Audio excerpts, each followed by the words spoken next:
আসসালামু আলাইকুম প্রিয় দর্শক ভাই, আজ বুধবার জানুয়ারি মাসের 14 তারিখ, পুষ মাসের 30 তারিখ। আমি এখন আছি কুষ্টিয়া বাইলেপাড়া আলামপুর কাঁচামালের বাজারে ভিতরে আছি।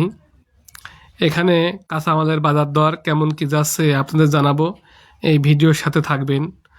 আর বাজারটা খুব সুন্দর বাজার, সাকাসুকো পরিবেশ। এই রাস্তা থেকে ঝিনেদা কুষ্টিয়া মহারোড 1 কিলো ভিতরে আসা লাগবে। মূলা বিক্রি আছে 30 টাকা কেজি, কালি বিক্রি আছে 20 টাকা আটি।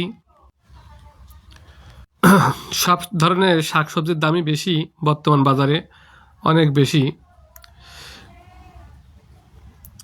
তারপরে আপনার ফুলকপি বিক্রি আছে 50 টাকা কেজি, বাঁধাকপি 20 থেকে 25 টাকা পিস বিক্রি আছে, টমেটো বিক্রি আছে 70 টাকা কেজি, বেগুন 50 টাকা কেজি বিক্রি হলো আজ, গাজর 50 টাকা কেজি, পেঁয়াজ 40-50 টাকা কেজি বিক্রি হচ্ছে পেঁয়াজ।